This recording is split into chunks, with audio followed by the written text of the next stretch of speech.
నారాయణం నమస్కృత్య నరం చైవ నరోత్తమం దేవీం సరస్వతీం వ్యాసం తతో జయముదీరయేత్. ధర్మరాజు గారి ఆశీర్వచనంతో శ్రీకృష్ణ పరమాత్మ సారథ్యం వహిస్తుండగా అర్జునుడు బయలుదేరాడు. ఇద్దరూ యుద్ధరంగంలోకి ప్రవేశించారు. భీముడు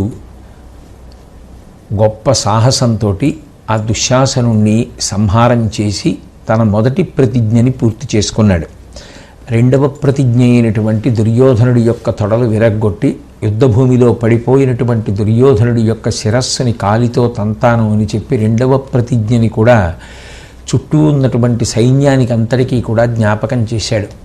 తదనంతరం కృష్ణార్జునులు ఇద్దరూ కూడా కర్ణసంహారం కోసం బయలుదేరారు. ఆ బయలుదేరినటువంటి సందర్భంలో కర్ణుని యొక్క కుమారుడైనటువంటి వృషసేనుడు పాండవ సైన్యంతో గొప్ప యుద్ధం చేస్తూ కనపడ్డాడు. అర్జునుడికి వృషసేనుడికి మధ్య పోరు సాగింది. అర్జునుడు చాలా పతాక స్థాయి వీరుడు. అటువంటి మహానుభావుడికి వృషసేనుణ్ణి నిర్జించడం అనేటటువంటిది చాలా కష్టంతో కూడుకున్న విషయం ఏం కాదు. కాబట్టి భృకుటి స్ఫూర్జిత పాలభాగుడగుచున్ పొంగారి ఆ సూతపౌత్రకు కోదండము బాహుదండములు చిత్రస్ఫూర్తి దుర్మాడి మస్తక ముగ్రోద్ధతి క్రూర భల్ల విలసధారాహతింత్రుంచే బాణకళాదుర్గముడన్ నరుండు పతియున్ రాధేయుడున్ చూడగన్. ఆ అర్జునుడు ఆ వృషసేనుడితో యుద్ధం చేస్తున్నటువంటి సందర్భంలో కనుబొమలు రెండూ ముడివేసి ఆ వీరత్వాన్ని చాటేటటువంటి బుద్ధిని పొందినటువంటి వాడై ఆ కర్ణుని యొక్క కుమారుడి ధనస్సుని విరిచేశాడు. బాగా బలిష్టమైనటువంటి ఆ వృషసేనుని యొక్క రెండు భుజములను తన యొక్క బాణముల చేత ముక్కలు ముక్కలుగా నరికేశాడు. తదనంతరం థలథలమంటున్నటువంటి ఒక బాణాన్ని ప్రయోగించి ఆ వృషసేనుడి యొక్క కంఠాన్ని ఉత్తరించాడు. ఒక భయంకరమైనటువంటి యుద్ధం జరిగే ముందు కుమారుడు కళ్ళ ముందు మరణించడం అనేటటువంటిది కర్ణుడికి నిజంగా గొప్ప దురదృష్టమే. ఉన్నటువంటి శాపములకు తోడు కళ్ళ ముందు కుమారుడు ఆ విధంగా అర్జునుడి చేతిలో పడిపోతే ఎంత కాదన్నా తండ్రి మనస్సే. అది చివుక్కుమంటుంది, చాలా బాధపడుతుంది. అప్పటి వరకు కళ్ళ ముందు తిరిగిన కొడుకు, కష్టపడి పెంచి పెద్ద చేసినటువంటి కుమారుడు కళ్ళ ముందు పడిపోవడం కర్ణుడికి కొంత నీరసం కలిగేటట్టుగా చేస్తుంది. ఆ పైన ఆయన యుద్ధానికి బయలుదేరినప్పుడు ఎంత ఉత్సాహంతో ఉన్నాడో ఆ ఉత్సాహం నిలబడేటటువంటి స్థితిని సారథి అయినటువంటి శల్యుడు కల్పించలేదు. ఆ పైన అర్జునుడికి మాత్రం కర్ణుడి యొక్క కుమారుణ్ణి సంహరించి యుద్ధాన్ని ప్రారంభించడం ఉత్సాహం పెరగడానికి, మరింత ఆ సంతోషంతో స్ఫూర్తితోటి కర్ణుడితో పోరాడడానికి అవకాశాన్ని ఇచ్చింది. బహుశా దైవం అనుకూలించడం అన్న మాటకి అర్థం ఇలాగే పరిణమిస్తుందేమో. వాళ్ళు ఆ అర్జునుడు కర్ణుడు ఒకరికొకరు ఎదురెదురుగుండా యుద్ధాలు పెట్టి యుద్ధాన్ని ప్రారంభించడానికి సిద్ధపడుతున్నారు. ఆ యుద్ధం ఎంత గొప్పది అంటే ఇటు కౌరవ సైన్యం కానీ అటు పాండవ సైన్యం కానీ వాళ్ళు యుద్ధం చేయడాన్ని ఆపేశారు. ఆపేసి ఇంత గొప్ప యుద్ధం మళ్ళీ రమ్మంటేనూ చూద్దామంటేనూ అవకాశం కుదిరేది కాదు. మనం చేసుకునే యుద్ధం ఏముంది, ఎప్పుడైనా చేసుకుంటాం అనుకున్నారో ఏమో. ఏదో ఇద్దరు రాములు యుద్ధం చేస్తే ఎలా ఉంటుందో, సూర్యుడితో యుద్ధం చేస్తే ఎలా ఉంటుందో, రుద్రుడితో యుద్ధం చేస్తే ఎలా ఉంటుందో, అంత గొప్ప యుద్ధం ఆ కర్ణుడికి అర్జునుడికి జరగబోతోంది. కాబట్టి మనం వాళ్ళ ద్వంద్వ యుద్ధాన్ని చూద్దామనేటటువంటి ఉద్దేశ్యంతో వాళ్ళందరూ కూడా నిలబడిపోయారు. అదే సమయంలో ఆకాశంలో దేవతలు, పితృదేవతలు, విద్యాధరులు, ఋషి సమూహాలు, ఇంద్రుడు, బ్రహ్మ, శివుడు మొదలైనటువంటి వారందరూ కూడా వచ్చి నిలబడ్డారు. అంటే వాళ్ళిద్దరి మధ్య జరిగినటువంటి సమరం అంత తేలికైనటువంటి సమరం మాత్రం కాదు. ఇద్దరి మధ్య జరిగినటువంటి సమరం అంత సంకుల సమరం. కర్ణుడు అంత తేలికగా తీసివేయవలసినంత వీరుడు కూడా కాదు. నిస్సందేహంగా చాలా పౌరుష పరాక్రమములు కలిగినటువంటి వీరుడే. ఆయనకి మొదటి నుంచి దురదృష్టం అలా వెంటాడింది. ఆ కారణం చేత అర్జునుడితో ఏ యుద్ధంలోనూ గెలవలేకపోయాడన్నది వేరు విషయం. కానీ దేవతలే వచ్చి ఆకాశంలో నిలబడి యుద్ధం చేస్తున్నారు అంటే అది అర్జునుడితో అంత పౌరుష పరాక్రమములు ఉన్నటువంటి కర్ణుడు చేస్తున్న యుద్ధం కాబట్టి చూశారు. కానీ లేకపోతే ఎందుకు చూస్తారు? అటువంటి సందర్భంలో సృష్టికర్త అయినటువంటి చతుర్ముఖ బ్రహ్మగారు ఆ శివుని వంక చూసి అన్నారు, ఇరువురు అతిరథులు, సమస్ఫురణులు, విక్రాంతిపరులు, శూరులు, వీరొండరువులతో పెనగగా అశ్వరమగు జగము ఉడుపరాదే సమరంబనగా. ఈ కర్ణార్జునులు సామాన్యమైనటువంటి వీరులు కారు. ఇద్దరూ కూడా అతిరథులు, మహావీరులు. దానికి తోడు ఇద్దరూ కూడా ఆ అస్త్రములను ప్రయోగించడంలో ఎక్కడా వెనుకాడేటటువంటి లక్షణం ఉన్నవారు కాదు. అంత గొప్పగా పద్ధతిని అనుసరించి ఎప్పుడు ఏ అస్త్రాన్ని ప్రయోగించవచ్చో సమయ సందర్భములు నిరిగి ప్రయోగించగలిగినటువంటి దక్షత కలిగినటువంటి వారు. విశేషించి ఇద్దరూ కూడా శౌర్యంతో ఒకరిని మించి ఒకరు విక్రమించడానికి పోటీ పడేటటువంటి లక్షణం ఉన్నవారు.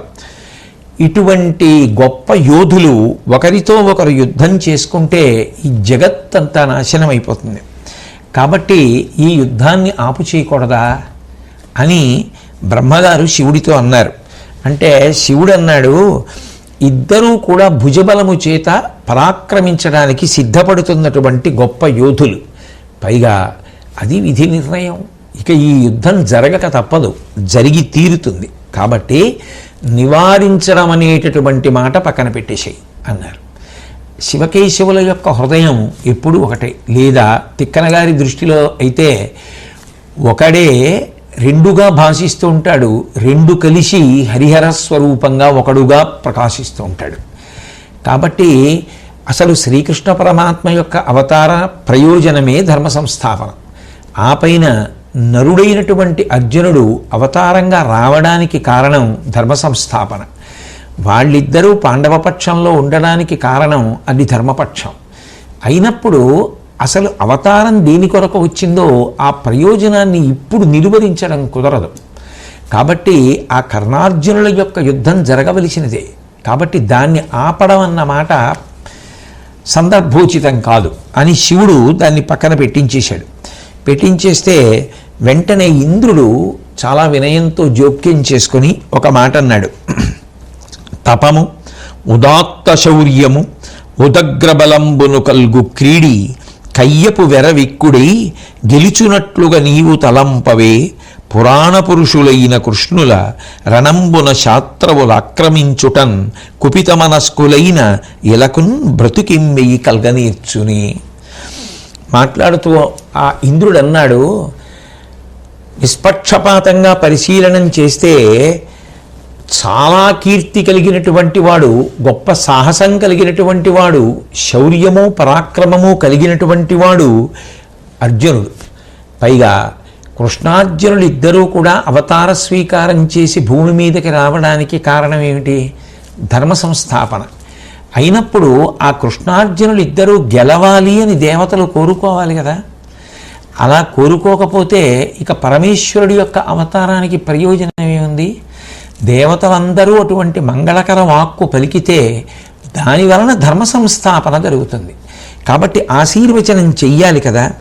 కాబట్టి అటువంటి కృష్ణార్జునులకే కోపం వస్తే అసలు ఈ లోకాలు దాన్ని ఆపగలవా? కాబట్టి అటువంటి వారికి జయం కలగాలని మనం కోరుదాం. అంటే బ్రహ్మగారు అన్నారు, జయాపజయాల గురించి అప్పుడే అసలు మాట్లాడవలసినటువంటి అవసరం ఏమిటి, మనం ఎందుకు నిర్ణయించడం అన్నారు. అంటే శివుడు జోక్యం చేసుకుని అన్నాడు, ఖచ్చితంగా నిర్ణయించి తీరాలి, ఈ పక్షానికి జయం కలగాలి అని మనం అనాలి అని మంగళవాక్కు పలకవలసిందే. ఎందుకని అంటే ఒక్కటే కారణం, దేవతలైనా పరబ్రహ్మమైనా అందరూ కోరుకునేది ఇది, ధర్మం ఒక్కటే. మిగిలినవన్నీ ఎన్ని ఉన్నా ధర్మం అనేది ఒక్కటి లేనినాడు ఎన్ని ఉన్నా సున్నా. అవి లోకమనకు ఆదర్శప్రాయమైనటువంటి గుణములుగా పరిణమించే అవకాశము లేనే లేదు. అందులో దేవతల యొక్క తీర్పు అది చాగంటి కోటేశ్వరరావో మాగంటి వెంకటేశ్వరరావో చెప్తున్న మాటలు కావు. అవి దేవతలే సాక్షాత్తుగా శంకరుడే అన్యాపదీశంగా చెప్తున్న మాట. ఎవరికి ఎంత బలమైనా ఉండొచ్చు, ఎవరికి ఎన్ని గుణాలైనా ఉండొచ్చు, అవి ధర్మాన్ని రక్షించడానికి పనికిరానప్పుడు అవి ఈశ్వరుడికి ఆమోదయోగ్యములు కావు. కాబట్టి ధర్మముతో ముడిపడనటువంటి గుణములు ఏ ఉంటాయో వాటిని గుణములుగా చూపించి లోకమునకు ఆదర్శప్రాయమని పేర్కొనడం సాధ్యమయ్యే విషయం కాదు.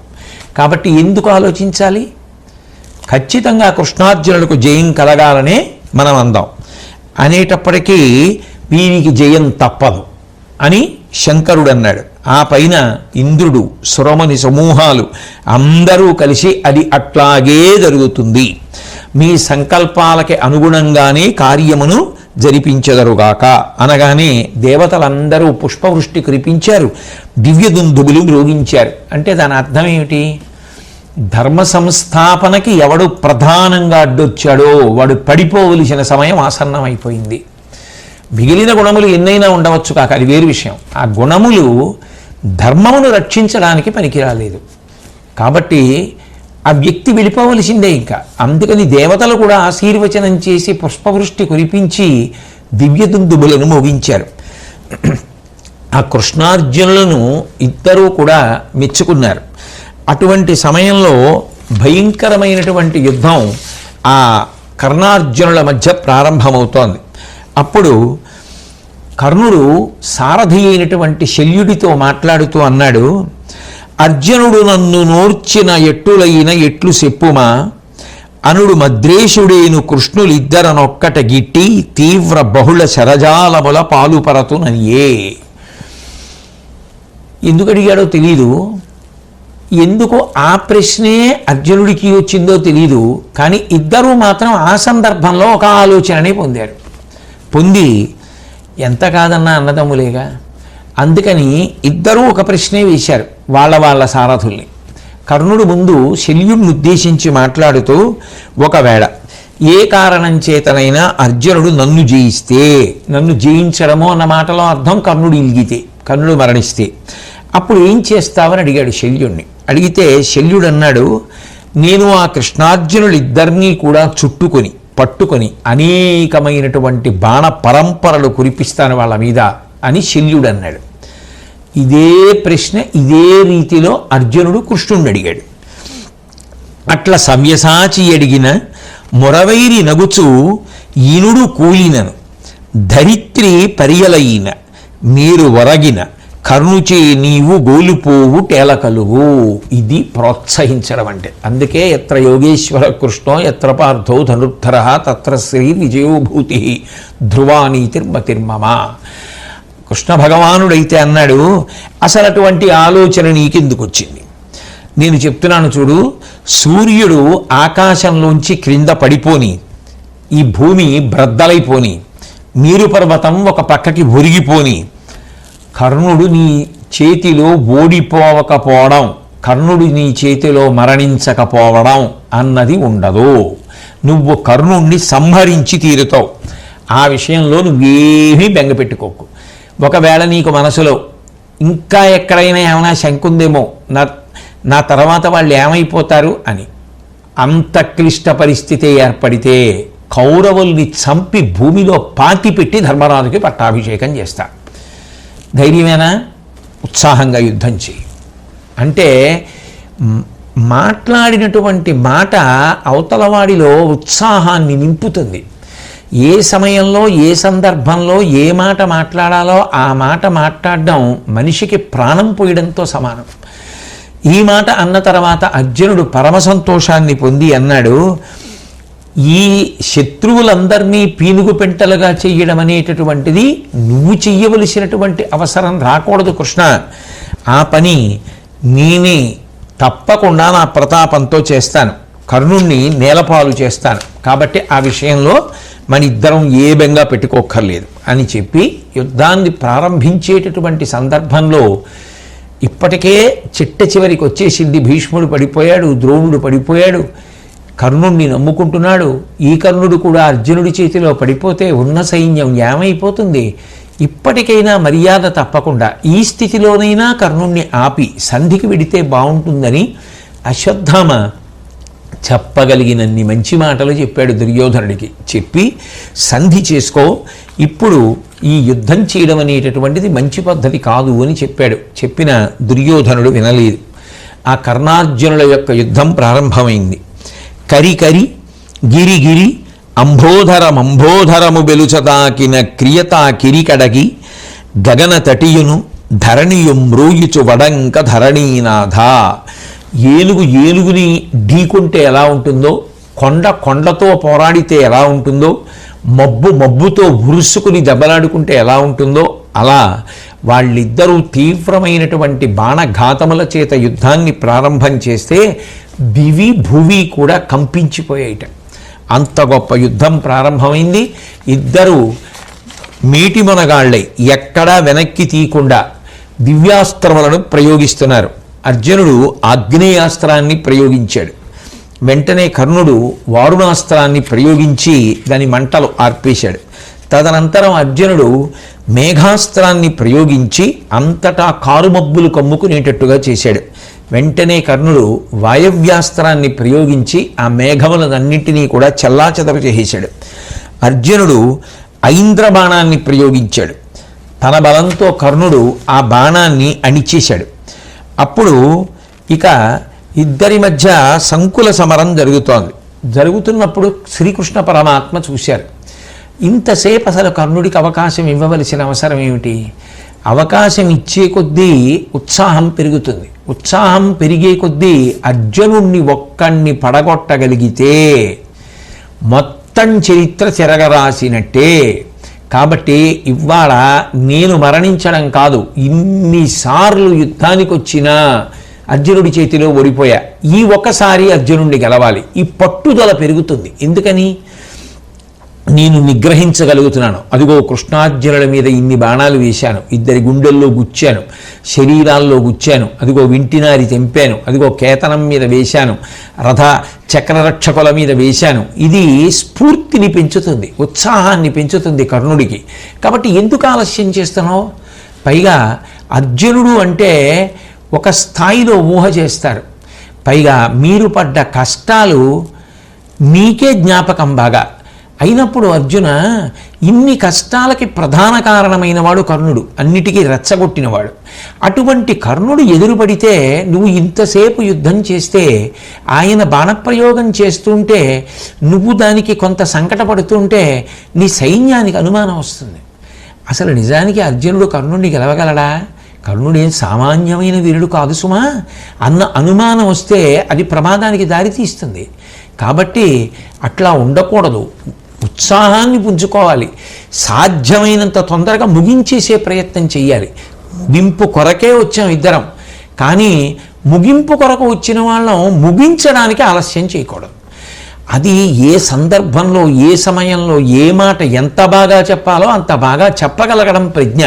కాబట్టి కృష్ణ పరమాత్మ మాట్లాడుతూ, పుండరీకాక్షుండు గాంధీవితో నీదు దివ్యబాణములు రాధేయు చేత తోలపోవుటయు బల్ తూపుల నా తండుని ఉంచి ఇట్లు పేర్చిన విధంబు ఉత్సాహమెడలి నీ ఉనికియు కని కురుసంతతి ఆర్వ పాంచాల కోటి పిరుసని పోవంగ నిరుంగవో ఎరిగియు తగ చేయునది లేక వెగడుపడితివో చక్రమిచ్చతనతని మస్తకము దునుమనిన నగుచు కిరీటి బ్రహ్మాస్త్రమధిక నిష్టయై నెయ్యనది బహునిష్ఠుర ప్రదీప్త శరమూర్తి కర్ణుని దశకు నడరే. ఆ కృష్ణ పరమాత్మ అర్జునుడితో మాట్లాడుతూ, దేవదత్తాలైనటువంటి బాణాలు కర్ణుడికి పనికి రాకుండా పోవడమే కాకుండా అతడు భిన్న భిన్నమైనటువంటి బాణములను ప్రయోగించి నిన్ను బాధపెడుతుంటే నువ్వు తగినంత ఉత్సాహాన్ని విజృంభణాన్ని చూపించకపోతే పాండవ సైన్యానికి అనుమానం వస్తుంది.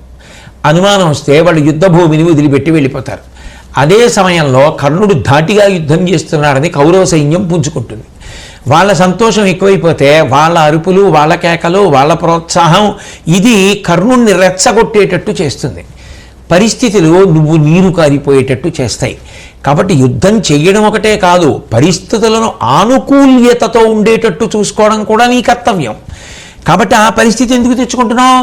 నీ దగ్గర ఉన్న దివ్యాస్త్రాలు పనికి రావట్లేదు అనుకుంటే చెప్పు, నా సుదర్శన చక్రం ఇస్తాను, ఆ సుదర్శన చక్రంతో చంపుతావా కర్ణుణ్ణి, పోనీ అలా చంపు అనేటప్పటికీ అర్జునుడికి జ్ఞాపకానికి వచ్చింది. ఓ, నేను చెయ్యవలసినటువంటి కర్తవ్యాన్ని కృష్ణ పరమాత్మ బోధ చేశారు. మనిషి ఒక్కొక్కసారి తడబడతాడు జీవితంలో, కానీ ఒకరు దిద్దడానికి ప్రయత్నం చేసినప్పుడు మాట వినడం ఉన్నదే, అది చాలా గొప్ప విషయం. తడబడని వాడెవడు జీవితంలో? తడబడకుండా నేను ఎప్పుడూ ఉంచుకునే ఉన్నాను అనగలిగిన వాడు లోకంలో ఉంటే వాడు ఎవరికీ ఆదర్శము కాడు. ఎందుకు కాడు అంటే వాడు కారణజన్ముడు. తడబడినవాడెవడో, తడబడి దిద్దుకున్నవాడెవడో వాడు మాత్రమే ఇతరులకు ఆదర్శప్రాయుడు. ఎందుకని? అలా మనం కూడా దిద్దుకోవాలి అని చెప్పచ్చు. ఆయన జీవితంలో ఎప్పుడూ తడబడలేదండి, అలా అందరికీ సాధ్యం కాదండి, ఎవరూ ఆదర్శంగా తీసుకోరు. అర్జునుడు తడబడ్డాడు అంతకుముందే. ఎందుకని? ధర్మరాజు గారు ఏదో అన్నారని నాకు ప్రతిజ్ఞ ఉంది, చంపేస్తాను ధర్మరాజుని అన్నాడు. అర్జునుడు ఓ మాట, ఆ కృష్ణ పరమాత్మ ఓ మాట చెప్పారు, విన్నాడు. విని ధర్మరాజు గారిని నింద చేశాడు. నింద చేసినవాడు ఎంత ఆర్ద్రత ప్రేమ కలిగినవాడు. నాకు వీటన్నిటికన్నా అన్నగారిని నింద చేశానన్న బాధ ఎక్కువ, కంఠం కోసేసుకుంటానన్నాడు. అదేమీ నటన కాదు, ఆయన ఆర్తికి ప్రేమకి నిదర్శనం. అయితే నిన్ను పొగుడుకో అన్నాడు. మళ్ళీ కృష్ణుడి మాట విని పొగుడుకున్నాడు. అన్నగారిని సేద తీర్చాలి, నేను ఇవాళ కర్ణుడిని చంపొస్తానని బయలుదేరాడు. తడబాట్లు రాని వాళ్ళు ఎవరుంటారు నాకు చెప్పండి జీవితంలో? ఖచ్చితంగా ఉంటాయి తడబాట్లు. తడబాటు రావడం తప్పు కాదు, దిద్దుకుని ఉంచుకోవడం గొప్ప. దిద్దుకుని ఉంచుకోవడానికి ఉండవలసిన మొదటి లక్షణం ఏమిటి? ఎవరైనా చెప్తే వినడం. అసలు ఎవరు చెప్పిన మాట నేను విననన్నవాడు జీవితంలో ఏది సాధించగలడు? తన బుద్ధికి తోచినదేదో అదే గొప్ప అంటాడంతే. అప్పుడు అసలు ఆయన ఎలా ఆదర్శాన్ని లోకంలో స్థాపిస్తాడు? ఏ రకంగా చూసినా అర్జునుడు ఆదర్శప్రాయుడు అయ్యాడు. అందుకే ఆ సంఘటనలు వరుసక్రమంలో జరిగాయి. కాబట్టి కృష్ణుడు ఆ మాట అంటే నొచ్చేసుకుని అలా అంటావా నన్ను అని అనలేదు. ఆయన కాకపోతే నాకెవరు చెప్తారంటాడు. అది మనిషికి ఉండవలసిన లక్షణం. అది కర్ణుడైతే వాడెంతటి వాడు నాకు చెప్పడానికి, వాడు నాకు చెప్పేదేమిటి, నేను వినేది ఏమిటి అంటాడు. అసలు వినే గుణం ఉంటే కదూ, అది లేకపోవడం చంపేస్తుంది, అది ఉండడం బ్రతికించేస్తుంది అంతే. కాబట్టి కృష్ణుడు చెప్తే వెంటనే సుదర్శన చక్రం ఇవ్వడం వరకు ఎందుకు అని ఒక చిరునవ్వు నవ్వి బ్రహ్మాస్త్ర ప్రయోగం చేశాడు. సరే, కర్ణుడు తన యొక్క నియమపాలన శక్తి చేత అవతల వారి వదిలిపెట్టినటువంటి అస్త్రాన్ని తాను అణచగలిగాడు. ఈ విధంగా ఇద్దరి మధ్య యుద్ధం జరుగుతున్నప్పుడు కర్ణుడేం వెనకంజ వేయలేదు, ఎన్నో బాణములను ప్రయోగించాడు. అర్జునుడు గాయపడేటట్టు చేశాడు, కృష్ణుడు గాయపడేటట్టు చేశాడు, ఇద్దరి శరీరముల వెంట నెత్తురు కారేటట్టు చేశాడు. అంత భయంకరంగా ఇద్దరి మధ్య సంకుల సమరం నడుస్తోంది. ఆ నడుస్తున్నప్పుడు కర్ణుడు ఇక ఉపేక్షించి వీలు లేదు, సర్పబాణ ప్రయోగం చెయ్యాలి అనుకున్నాడు. నిజానికి మీరు ఒక్కటి ఆలోచించండి, పరమాత్మ చిన్న చిన్న పరీక్షలు పెడుతూ ఉంటాడు. మాట వినేవాడికి కదూ ఎవరైనా సరే ఉపకారం చేస్తారు. నా సుదర్శన చక్రం ఇస్తాను పోనీ వేయి అని కృష్ణుడు అన్నప్పుడు వెంటనే తిరగబడి అర్జునుడు కృష్ణుడి మీద నోరు జారాడనుకోండి, ఇప్పుడు వస్తోంది ఉపద్రవం. అందులో కృష్ణుడు ఎందుకు ఉపకారం చేయాలి? నీ అంత వాణ్ణి నువ్వన్నావు కదా అని ఊరుకోవాలి. కానీ కృష్ణుడు చెప్పిన మాట విని చిరునవ్వుతో బ్రహ్మాస్త్ర ప్రయోగం చేశాడే, దానికి కృష్ణ పరమాత్మ యోగ్యతని నిర్ణయించి అర్జునుడికి ఉపకారం చేస్తున్నాడు. ఆ కర్ణుడి దగ్గర సర్పాస్త్రం ఉంది. అది ఒకానొక నాడు ఆదిపర్వంలో వచ్చినటువంటి ఘట్టం. ఆ ఖాండవవన దహనం చేసినప్పుడు ఆ దేవేంద్రుడికి ప్రియమిత్రుడు తక్షకుడు, అదొక గొప్ప సర్పం. ఆ తక్షకుని యొక్క కుమారుడు అశ్వసేనుడు, అదో గొప్ప సర్పం. ఆ సర్పం తల్లిని అగ్నిహోత్రంలో పడిపోకుండా చూడడం కోసమని, అమ్మ నా తోకని నోటితో కరిచి పట్టుకో, నేను పైకి ఎగిరిపోతానని పైకి ఎగిరిపోతున్నాడు. అర్జునుడు చూసి ఆ వెళ్ళిపోతున్నటువంటి అశ్వసేనుడి తోకని బాణంతో నరికేశాడు. ఆ తోక ముక్క నోట్లో ఉండగా ఆ తల్లి వచ్చి అగ్నిహోత్రంలో పడిపోయింది. ఇంకొక బాణంతో అశ్వసేనుడిని కూడా కొట్టబోయాడు. కానీ ఇంద్రుడు ఆ మోహిని విద్య చేత అర్జునుడు అశ్వసేనుడిని కొట్టకుండా కాపాడాడు. ఆ అశ్వసేనుణ్ణి ఇంద్రుడు రక్షిస్తే అర్జునుడి మీద పగపట్టినటువంటి అశ్వసేనుడు అస్త్రంగా మారి కర్ణుడి దగ్గరికి వెళ్ళాడు. నేను సరియైన సమయంలో ప్రయోగిస్తానని ప్రతిరోజు గంధపుష్పముల చేత అర్చించి ఆ అస్త్రాన్ని బంగారు వరలో ఉంచుతాడు కర్ణుడు. ఇప్పుడు ఆ అస్త్రాన్ని తీసి తన యొక్క ధనస్సుకి సంధించి అర్జునుడి యొక్క మెడకి గురి చూసి వదిలిపెట్టడానికి సిద్ధపడుతున్నాడు. కానీ ఆ పెట్టిన గురి క్రీగంటి దగ్గరికి వస్తోంది అని గమనించాడు శల్యుడు. వెనక్కి తిరిగి నువ్వు మెడకి గురి పెట్టట్లేదు అన్నాడు. అంటే కర్ణుడికి ఎక్కడ లేని ఆగ్రహం వచ్చింది. నాకు తెలియదా గురి పెట్టడం? నువ్వు ఇలా నన్ను హెచ్చరిక చేసి మాట్లాడవచ్చా? మహావీరులతో మాట్లాడే లక్షణం ఇదేనా అని వెంటనే శల్యుడి పట్ల కళ్ళల్లోంచి నిప్పులు కురుస్తుండగా మాట్లాడాడు. అది ఇద్దరికి తేడా. అది అర్జునుడి జీవితం, ఇది కర్ణుడి జీవితం. ఇద్దరికి అంత తేడా ఉంటుంది. పెద్దరికం ఇవ్వాలి అనుకుంటే నిజానికి శల్యుడు కూడా ఒక మహారాజే. అయినా కర్ణుడికి సారథ్యం చేశాడు కదా. ఏం నిందించాడు కాసేపు పక్కన పెట్టండి. సారథ్యం చేస్తున్నాడు కదా. అర్జునుడు సారథిని కొట్టాలనుకుంటే శల్యుడిని కూడా కొట్టేస్తాడు కదా. అయినా కూడా వచ్చాడు కదా అంత పెద్ద యుద్ధానికి. కృష్ణుడితో సమానంగా సారథ్యం చేయగలిగినటువంటి నేర్పరితనం ఉన్నవాడు అని ఆ రోజులలో అనిపించుకున్నవాడు కర్ణుడికి సారథ్యం చేసి వచ్చాడు. వచ్చినప్పుడు ఒక మాట చెప్తే అర్జునుడు చిరునవ్వు నవ్వినట్టు కర్ణుడు ఎందుకు నమ్మలేకపోయాడు? అంటే ఇదే మనిషి పడిపోవడానికి కారణాలు. ఇవి జీవితంలో అలవాటు చేసుకోకు సుమా. ఇవి జాగ్రత్తగా చూడు భారతంలో. ఇవి గమనించు, ఇవి నేర్చుకుని జీవితాన్ని దిద్దుకో. అందుకు భారతాన్ని చదువుకోవడం, అందుకు భారతాన్ని నేర్చుకోవడం. ఎవరేమైనా చెప్పవచ్చుగాక, నేను వినను. నేను అనుకున్నదేదో అది గొప్ప అనుకున్నవాడు వృద్ధిలోకి రాడు, రక్షణ పొందలేడు. కాబట్టి ఇప్పుడు ఆ సర్పాస్త్రాన్ని గురిపెట్టి అర్జునుడి మీదకి వదిలిపెట్టాడు. వదిలిపెట్టగానే ఆ సర్పాస్త్రం అర్జునుడి యొక్క కంఠాన్ని దునమడం కోసం వచ్చేస్తోంది దగ్గరికి. పలుదెస మంటలు ప్రబ్బగా అలఘస్ఫురణముననిగుడు అయ్యస్త్రంబున్ జలజాక్షుడు కని పంచాంగుళ మాత్రము రథము ధరణి గృంక అదుముడున్. ఆ సర్పాస్త్రం వచ్చేస్తున్నప్పుడు అన్ని వైపులా కూడా ఆ మంటలు కమ్ముకున్నాయి. అలఘస్ఫురణముననిగుడు అయ్యస్త్రంబున్నదేమీ చిన్న విషయం కాదు. ఒక పాము పగపట్టి అస్త్రంగా కర్ణుడి దగ్గర ఇంతకాలం నుంచి ఎదురు చూస్తోంది అర్జునుడి కోసం. కాబట్టి దాని పగ తీర్చుకోవాలి. ఆయన కంఠాన్ని ఎప్పుడు ఉత్తరిస్తానా అని ఇంతకాలం ఎదురు చూసినటువంటి ఆ సర్పాస్త్రానికి ఇప్పుడు అవకాశం వచ్చింది. అది వెళ్ళి పడిపోతోంది ఆ అర్జునుడి మీద. అప్పుడెవరు రక్షించగలరు? ఆపద నుంచి రక్షించగలిగిన వాడు పరమాత్మ ఒక్కడే. ఆ పరమాత్మ ఎందుకు రక్షించాలి అంటే ఒకే కారణానికి రక్షించాలి. వాడు ధర్మము కొరకు నిలబడిన వాడేనా. దుస్తర్కాస్తు విరమ్యతాం అని శంకరాచార్యుల వారు అవతార పరిసమాప్తి సమయంలో శిష్యులతో మాట్లాడుతూ వేదో నిత్యమధీయతాం తదుచితం కర్మ స్వనుష్ఠీయతాం దుస్తర్కాస్తు విరమ్యతాం అంటారు. వేదమును ప్రమాణం చేసుకుని విహిత కర్మలను ఆచరించు. నీకు ఏదైనా మాట్లాడగలిగిన శక్తి ఉంటే ఆ మాట్లాడగలిగిన శక్తిని ధర్మమును బలపరచడానికి ఉపయోగించు తప్ప ధర్మ వ్యతిరేకమైన మాటలు మాట్లాడడానికి నీ సొంత అభిప్రాయాలకి వేదికలుగా మార్చుకొని మాట్లాడి ప్రజల యొక్క జీవితాలు పాడు చెయ్యవద్దు. దుస్తర్కాస్తు విరమ్యతాం, దుస్తర్కాన్ని కట్టిపెట్టు అని శంకర భగవత్పాదులు ఆనాడు చేసిన హెచ్చరిక. అంటే ఎప్పుడైనా సరే ధర్మము కొరకు మనకున్నది ఏది ఉపయోగపడినా ఈశ్వర రక్షణ ఉంటుంది. మనకి ఎన్ని ఉన్నా అవి ధర్మమునకు కట్టుబడనప్పుడు అవి ఈశ్వర అనుగ్రహమునకు పాత్రములు కాలేవు. కాబట్టి అర్జునుణ్ణి రక్షించుకోవాలి. కాబట్టి పరమాత్మ వెంటనే కృష్ణుడు ఏం చేశాడు అంటే పంచాంగుళ మాత్రము 5 అంగుళాల మేర రథాన్ని భూమిలోకి తొక్కేశాడు. ఎప్పుడైతే రథం భూమిలోకి తొక్కివేయబడిందో అర్జునుడు కిందకి వెళ్ళాడు. కంఠానికి గురిపెట్టబడినటువంటి అస్త్రం కిరీటానికి తగిలింది. ఎందుకని ఇక్కడికి గురిపెట్టింది ఇక్కడ తగలాలి ఇప్పుడు, ఎందుకంటే కిందకి వెళ్ళిపోయింది కాబట్టి రథం. అది కిరీటానికి తగిలింది. మనిషి ప్రాణానికి తుల్యం ఏది? రాజుల విషయంలో కిరీటమే. దాని మర్యాదకి తగినటువంటిది దానికి ఇవ్వాలి. కాబట్టి లేకపోతే అది మరింత కోపగిస్తుంది. అస్త్రం పక్కకి పోయింది అంటే దీన్ని కిరీటం పడిపోవడానికి అవకాశం ఇచ్చాడు. ఇప్పుడు అది కిరీటానికి తగిలింది.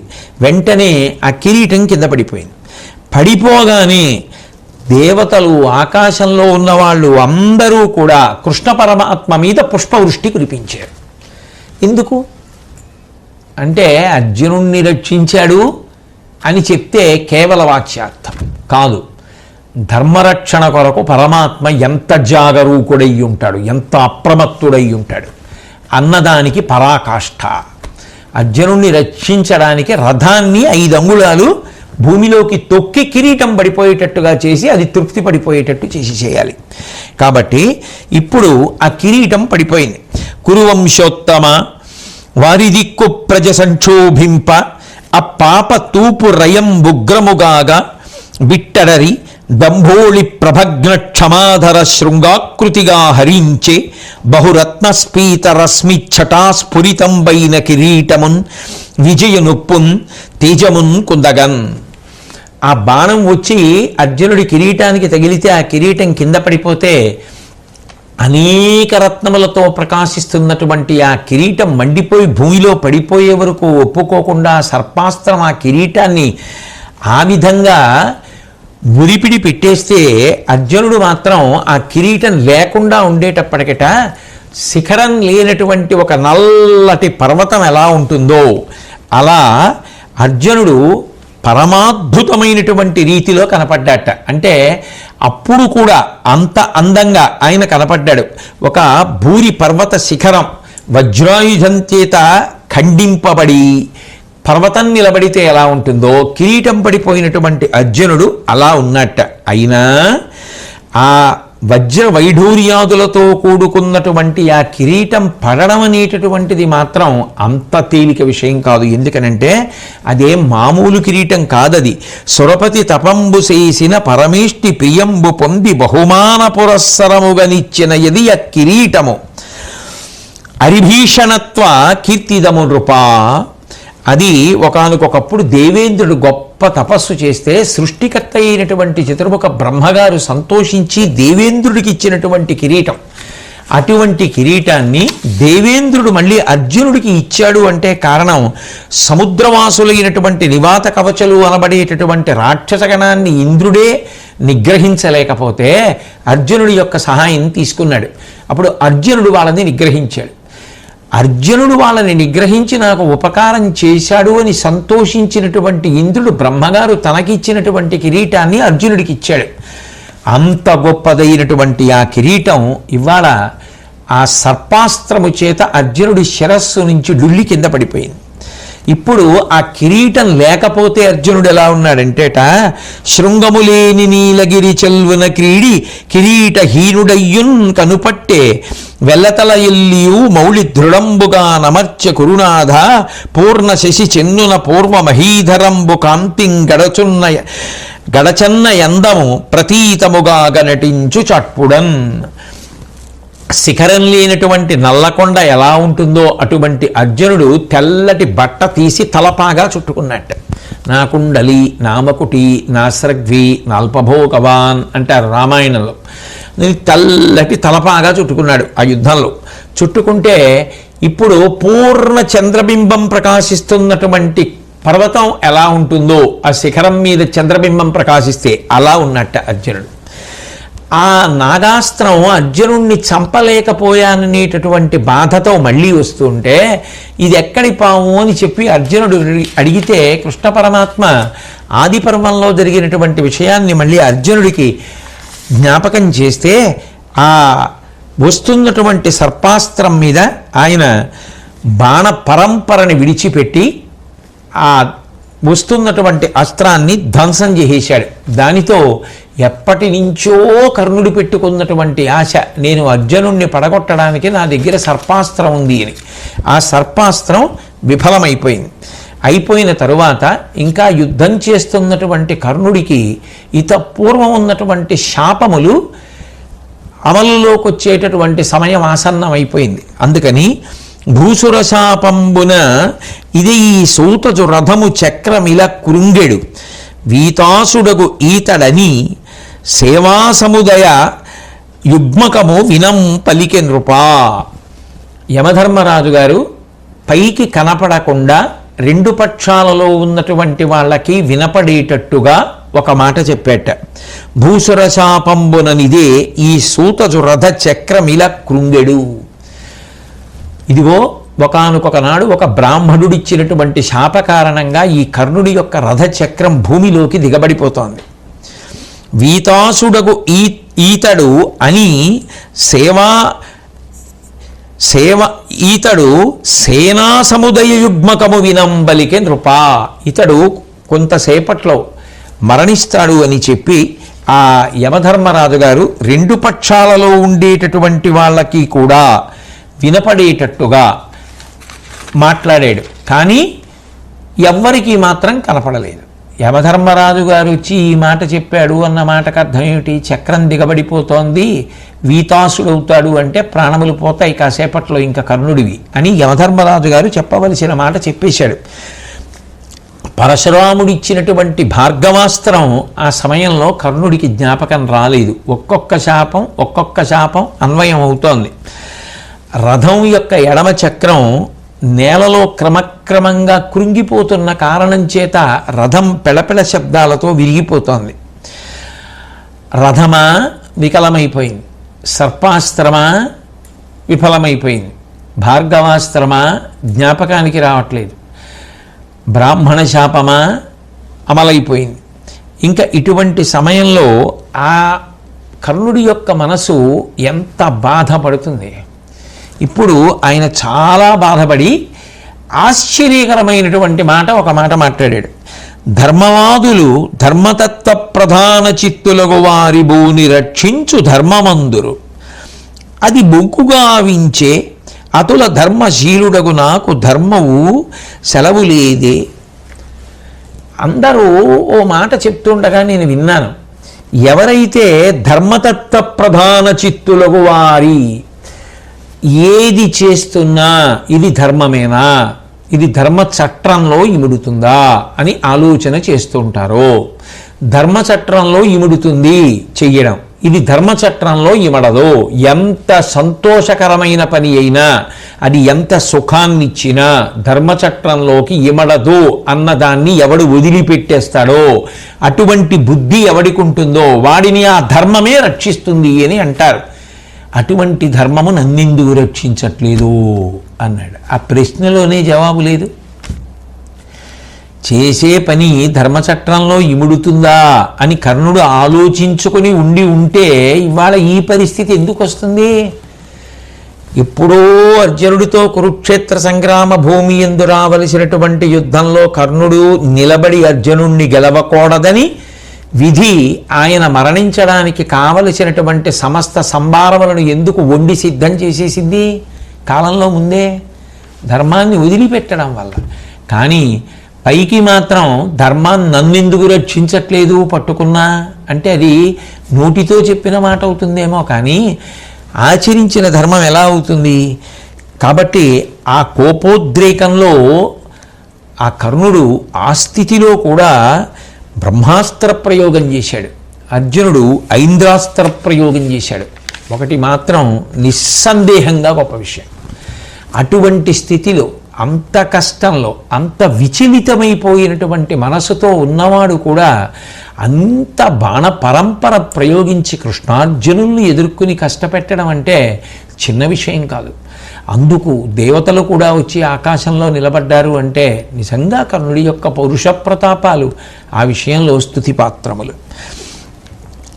ఆ శ్రీకృష్ణ పరమాత్మ కర్ణుడి వంక తిరిగి అన్నారు, నువ్వు ఇప్పుడు ధర్మం గురించి మాట్లాడుతున్నావు, ఇప్పుడు ధర్మం గురించి మాట్లాడడం వల్ల ప్రయోజనం ఏముంటుంది అని అర్జునుడి వంక తిరిగి, ఓ కిరీటి, ఇక నువ్వు ఏ అలసత్వాన్ని ప్రదర్శించద్దు, ఇక వెంటనే బాణప్రయోగం చేసి అర్జునుడిని చంపేయమన్నారు. ఆ రథచక్రం కర్ణుడిది మరింతగా నేలలోకి దిగబడిపోయింది. అప్పుడు ఇక ధైర్యము చెదిరిపోయినటువంటి వాడై ఆ యుద్ధభూమిలో నిలబడి కన్నుల నీరు కారిపోతుండగా దుఃఖిస్తూ అర్జునుణ్ణి చూసి ఆ కర్ణుడు అన్నాడు, అరదంబు చక్రంబు ధరచాల కృంగిన ఎత్తెద అంతకు నీయకుండుము, ఏను భూమిస్థుడ నీవు రథస్థుండవు, ఈ ఎడ తగువకు నీయకునికి విరిదలవానిని విరధుని ఆయుధం విడినవానిని శూరులేయి రెండు. మహిత శూరుడవను మాత్రగా దుత్తమ కొలుడవు, రణధర్మ కోవిదుండవు. ఇట్టి నీవు తగిన ఎట్టి భంగిన అని చెయ్యవలయు. ఇట్లు సెప్పుటెల్ల పాడి ఏర్పటంగా పలుకుట కానీ గోవిందునకును నీకు వెరచి కాదు. అర్జునుడితో మాట్లాడుతూ, అర్జున, నువ్వు చూస్తున్నావు కదా, నా రథం యొక్క చక్రం భూమిలోకి దిగబడిపోయింది. నువ్వు రథం మీద నిలబడి యుద్ధం చేస్తున్నావు, నేను భూమి మీద ఉన్నాను. పైగా యుద్ధంలో నీతి ఏమిటి? జుత్తు విరబోసుకున్నవాణ్ణి, భూమి మీద నిలబడిన వాణ్ణి, ఆ తర్వాత ఆయుధం లేనటువంటి వాణ్ణి, రథం విరిగిపోయినటువంటి వాణ్ణి శూరులైనటువంటి వారు యుద్ధంలో పడగొట్టారు. రెండు, నువ్వు గొప్ప శూరుడివే కాదు, గొప్ప వంశంలో జన్మించావు. అటువంటి వాడివి, యుద్ధ ధర్మాలు తెలిసున్నవాడివి, ఇలా భూమి మీద నిలబడినటువంటి నన్ను సంహరించడం మర్యాద కాదు. నేను ఈ రథాన్ని పైకెత్తడానికి ప్రయత్నిస్తాను, కాబట్టి నాకు కొంత సమయాన్ని ఇయ్యి. ఇక ఈ మాటలు చెప్తున్నాను అంటే యుద్ధ నియమం నిలబడాలి అన్న ఉద్దేశ్యంతో చెప్తున్నాను తప్ప నీకో గోవిందుడికో భయపడి చెప్తున్నానని మాత్రం అనుకోవద్దు అన్నాడు. కానీ ఆ రథచక్రం పైకెత్తడం అనేటటువంటిది సాధ్యమయ్యేటటువంటి విషయం కాదు కదా. ఎందుకని అంటే అది శాపము చేత ఆ రథచక్రం భూమిలోకి వెళ్ళిపోయింది. వెంటనే కృష్ణ పరమాత్మ కర్ణుడి వంక తిరిగి, ఏమీ తగవును ధర్మము నీ మనమున నీడు పుట్టెనే, గర్వమును ఉద్దామ దురభిమానము నేలా మరచితి కర్ణ ఆ చలం మెటబోయన్. ఏమిటి ఆశ్చర్యం, ఇవాళ నీ మనసులో ధర్మం గురించి ఆలోచన వచ్చింది. ఈ ఆలోచన నీకు ఎప్పుడైనా ఉందా? ఎన్ని తప్పు పనులు చేయించావు, ఎన్ని తప్పు పనులు చేయడానికి ప్రోత్సాహం ఇచ్చావు. అప్పుడు అక్కర్లేకపోయిన ధర్మం ఇప్పుడు అకస్మాత్తుగా పనికొచ్చిందా? ఏమీ ఇన్నాళ్ళు గర్వంతో మాట్లాడేవాడివే, దురభిమానంతో మాట్లాడేవాడివే, మాత్సర్యంతో మాట్లాడేవాడివే, అవన్నీ పోయి యుద్ధభూమిలో నించుని ఏడుస్తూ మాట్లాడుతున్నావే ఇవాళ. అంటే నువ్వు ధర్మాన్ని వదిలిపెట్టడం చేత నీకు ఈ కష్టాలు వచ్చాయి. అంతకు మించి నిజానికి పరమాత్మకి రాగద్వేషాలే ఉంటాయి.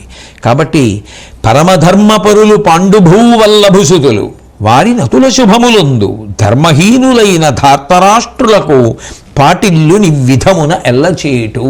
ఇక్కడ నిజంగా చెప్పాలి అంటే కృష్ణ పరమాత్మ తీర్పు చెప్పేశారు.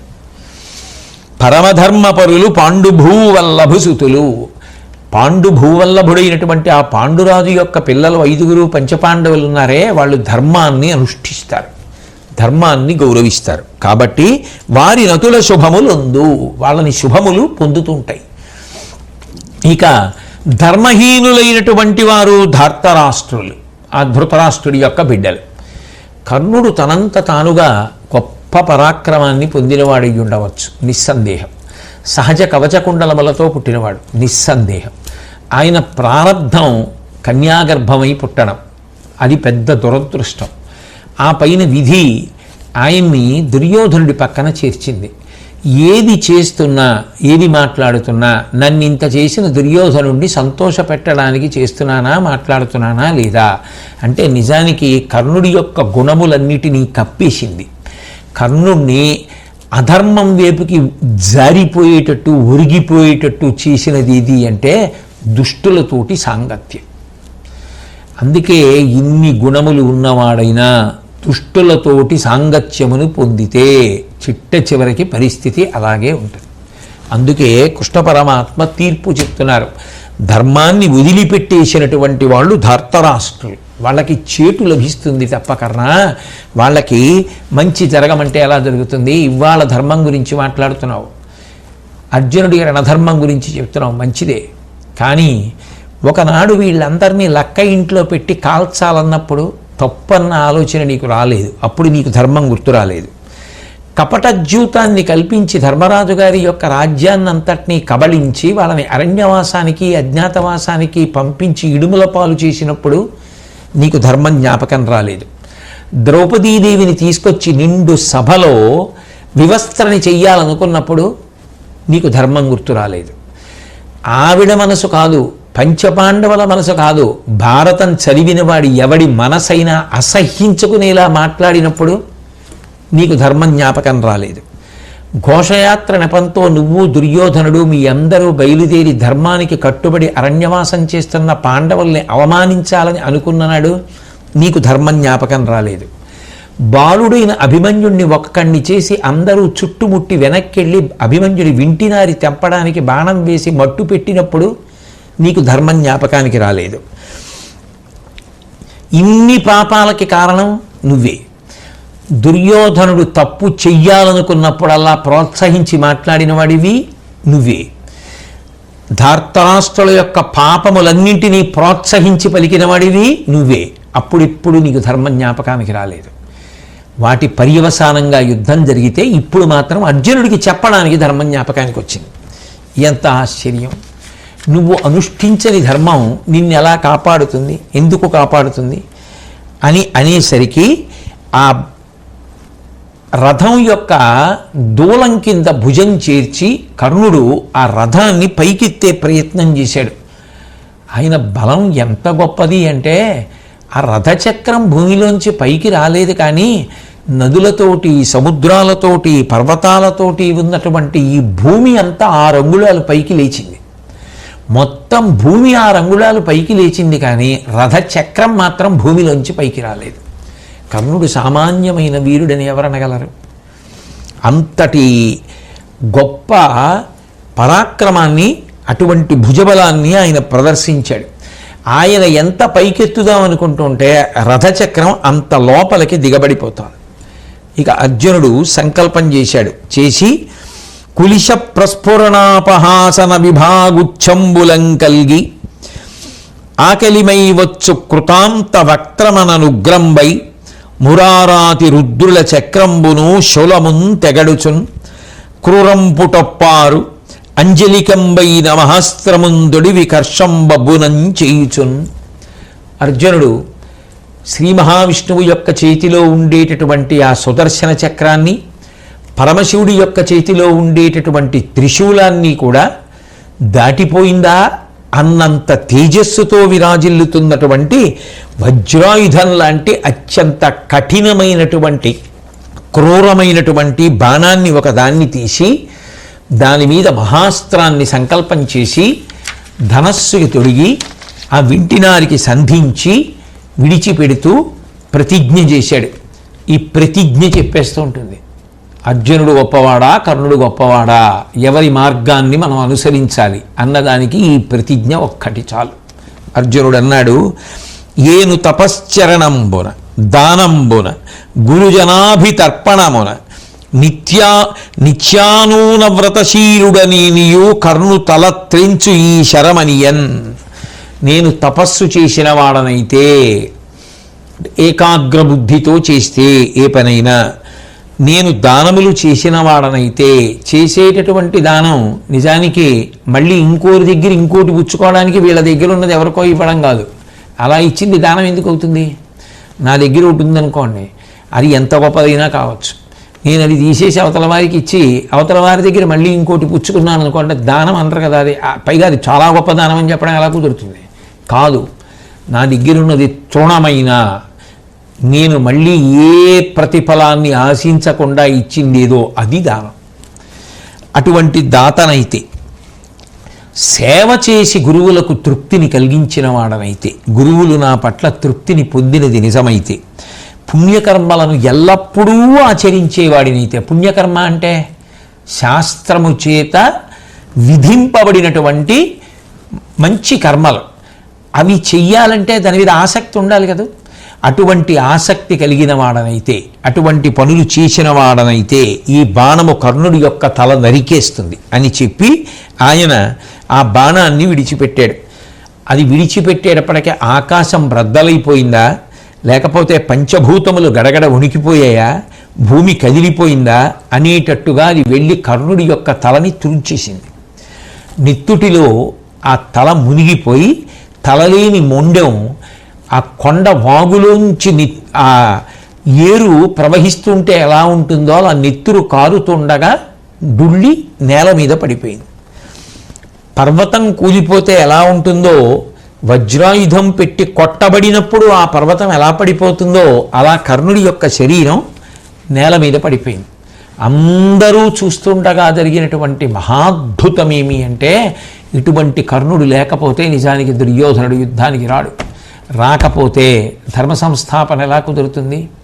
కాబట్టి అధిప అంతన కనువిచ్చి అఖిలజనులకు అనుగుణంగా ఆ యుజ్వలతనువు విడిచిచని సముద్దీప్తమైన తేజంబు వారిజాప్త బింబంబు సొచ్చెనచ్చద్భుతముగా.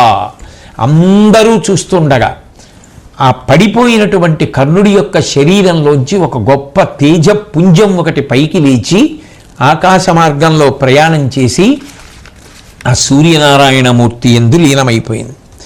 పాంచాలురందరూ బిగ్గరగా కేకలు పెట్టారు, యుద్ధవాద్యాలన్నీ మ్రోగించారు, పెద్ద పెద్దగా జయజయధ్వానాలు వినపడ్డాయి. పాండవ పక్షం అంతా కూడా అపారమైనటువంటి సంతోషాన్ని పొందింది. కౌరవ పక్షం అంతా హడిలిపోయింది. దుర్యోధనాదులకైతే నోట మాట లేదు, నిశ్చేష్టులైపోయారు. రథాన్ని మళ్లించుకుని ఎవరి మానాన వెళ్ళిపోతున్నారు. కృతఘ్నత అన్న మాటకి అర్థం ఏమిటి అంటే, నిడుగేలు బలుతొడలు వెడదై ఉరమునై రణామనిన్ కర్ణునొడల్ పడియున్నగని విషాదంబడరి తొలగోమాట్కి గ్రుంకే అర్కుండంతన్. ఆ కర్ణుడు మహానుభావుడు దీర్ఘమైనటువంటి బాహువులు, బలిష్టమైనటువంటి తొడలు, విశాలమైనటువంటి వక్షస్థలం. అటువంటి ఆ కర్ణుడు శరీరం విడిచిపెట్టేసి యుద్ధభూమిలో పడిపోయాడు. అందరూ వెళ్ళిపోయారు. అందరూ వెళ్ళిపోతే తొలగుమాట్కి విషాదంబడరి తొలగుమాట్కి కృంకె అర్కుండంతన్. సూర్యాస్తమయం అయిందిట. అది చూడలేక సూర్యుడు అస్తమించాడా అన్నట్టుగా ఉందిట. ఏది చూడలేక? తన కుమారుడైనటువంటి కర్ణుడు పడిపోయాడని చూడలేక, బతికున్నంత కాలం అధర్మము అని మనసులో తెలిసున్న దుర్యోధనుడి సంతోషం కోసం దానితో అంటకాగి అన్ని మాటలు అనిపించుకుని యుద్ధభూమిలో నిలబడి ఏడ్చి బతిమాలుకుని అర్జునుడు వేసిన బాణాలకి తట్టుకోలేక కంఠం తెగి పడిపోతే ఒక్కడంటే ఒక్కడు శవం దగ్గరికైనా రాకుండా వెనక్కి తిరిగి వెళ్ళిపోతుంటే, ఆ పరిస్థితిని చూసినటువంటి సూర్యుడు ఇక నేను చూడలేనని అస్తమించాడా? బ్రతికున్నంత కాలం నీ బలాన్ని వాడుకోవడం కోసం ప్రయత్నించడమే తప్ప, నువ్వు పడిపోయిన నాడు అయ్యో కర్ణుడు అని రథం దిగి వచ్చి నీ శరీరం దగ్గర నిలబడి కన్నీరు పెట్టినవాడు ఒక్కడు లేడు. అటువంటి వారి కోసమా ఇంత యుద్ధం చేశావు అని బాధపడి విడిపోయాడు ఆ సూర్యుడు. ఇటువంటి దుష్టులతోడి సాంగత్యము చివరికి జీవితాలు ఎంత ప్రమాదకరంగా మురిసిపోవడానికి కారణమవుతుందో చూసావా అని లోకమునకు పాఠం చెప్పడం కోసం మౌన సందేశం ఇవ్వడానికి వెళ్ళిపోయాడా అన్నట్టుగా విషాదంబడరి తొలగోమాట్కి కృంకి అర్కుండంతన్. సూర్యాస్తమయం అయిపోయింది. నిర్గత ప్రాణురాధేయు నిజకరముల కరుణ పెంపున అంటుట కారణముగా పవన స్నానమలరింపబోవునట్టు అపర జలనిధిలోనికి అరిగె వినుడు. ఆ సూర్యభగవానుడి యొక్క కిరణములు, కరములు గదు, కిరణములు అంటే ఆ కాంతిని పట్టుకొచ్చేటటువంటి ఆయన యొక్క తేజ సంబంధమైనవి, అవే కరములు, ఆయన చేతులు. ఆ కిరణములు శవం మీద పడ్డాయి కదూ. సూర్యాస్తమయం అవ్వకముందు శవాన్ని ముట్టుకున్నాను కాబట్టి నేను మళ్ళీ పవిత్రుడనవడానికి స్నానం చెయ్యాలి అని సూర్యుడు అనుకున్నాడా అన్నట్టుగా పశ్చిమ సముద్రంలోకి మునిగిపోయాట సూర్యుడు. సూర్యాస్తమయం అయిపోయింది. వెంటనే శల్యుడు ఆ టెక్కము తెగిపోయి మోడుబారిపోయినటువంటి ఆ రథాన్ని పట్టుకొని, ఎందుకంటే ఆ పతాకం కూడా పడిపోయింది, అర్జునుడు కొట్టేశాడు. ఆ ఖాళీ రథాన్ని పట్టుకొని వెనక్కి తిరిగి కర్ణుడి దగ్గరికి వెళ్ళిపోయాడు. సైన్యాలన్నీ పరిగెత్తి పారిపోయి, ఆ పారిపోయేటప్పుడు అర్జునుడి యొక్క పతాకం వంక చూస్తూ పారిపోయారు. అప్పుడు శల్యుడు దుర్యోధనుడి దగ్గరికి వెళ్ళి అంటాడు, నరవర ఎందు చూడమిరణంబులు కర్ణుడు అర్జునుండు సంగర మొనరెంతురే ఇటుల క్రౌర్య నిరూఢికి దివ్యులుంది అచ్చెరు అది అట్టులుండే విను చెప్పెద ఎంతయు భీతి పొందిరా హరియు నరుండు కర్ణువడి. అంత విధాత్రుడు తప్పెవానికి. బతికున్నంతకాలం, యుద్ధం చేస్తున్నంతకాలం, యుద్ధానికి వెడుతున్నంతకాలం తనని ఎవడో పొగిడాడని, ఎవడికో తను మాట ఇచ్చానని వేపుకు తినేసి చచ్చిపోయేటంతగా చంపేసి చచ్చిపోయిన వాడు చచ్చిపోయేటట్టుగా చేసేసినటువంటి శల్యుడు ఇప్పుడు పొగుడుతున్నాడు కర్ణుణ్ణి. ఇంత ప్రమాదకరమైన వ్యక్తిత్వాలతో అంటగలిసి ఉన్నవాడు శాంతిని పొందమంటే ఏం పొందుతాడు? ఎన్ని గుణములుంటే మాత్రం అటువంటి వాడు శోభిస్తాడు? ఆయన దురదృష్టం ఏమిటో, ఆయన జీవితం అంతా దుర్మార్గుల మధ్యలోనే గడిచింది ఆ కర్ణుడి. నరవరా ఎందు చూడమిరణంబులు. ఇప్పుడు చెప్తున్నాడు దుర్యోధనుడితోటి, ఓ దుర్యోధన, లోకంలో యుద్ధాలు చూడలేదా?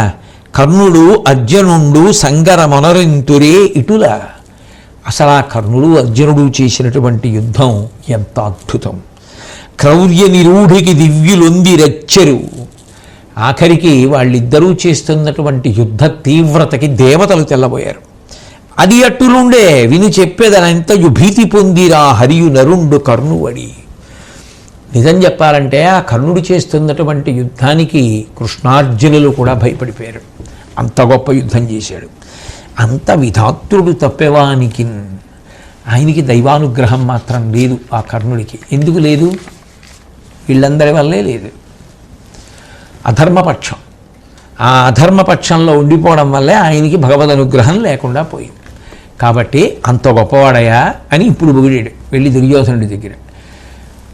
తన బలహీనత తానొకటి అధిగమించి ఉంటే ఈ పరిస్థితి ఏర్పడేదా? ముందే పాండవుల్లోకి పోయి ఉంటే ఎందుకు బయలుదేరాడు దానికి? అసలు ఇంత అల్లరి ఉండేదా? భారతం ఎందుకు చదువుకుంటారు అంటే, భారతం ఎప్పుడో జరిగిపోయిన కథ అనుకుంటే వేరు. భారతం జరిగిపోయిన కథ అయినా అంతకన్నా గొప్ప అనుభవాలు వ్యక్తికి ఇచ్చి ఎవడి జీవితం వాడు తీర్చిదిద్దుకోవడానికి పనికొచ్చేటట్టుగా చెయ్యగలిగినటువంటి ఇతిహాసం కనుకనే అందరి కోసం, మానవాళి కోసం మహానుభావుడు ఉదారంగా వ్యాసభగవానుడు పంచమవేద స్వరూపంగా దాన్ని మనకి అనుగ్రహించి మన పట్ల అంత ఉదారుడయ్యాడు. ఆయనకి మనం ఏమి ఇవ్వగలం? రెండు చేతులు జోడించి నమస్కరించడం తప్ప. నమోస్తుతే వ్యాస విశాల బుద్ధే పుల్లారవిందాయత పత్రనేత్ర ఏనత్వయా భారతతైలపూర్ణ ప్రజ్వాలితో జ్ఞానమయ ప్రదీప అని ఆ వ్యాస భగవానుడికి నమస్కరించగలం.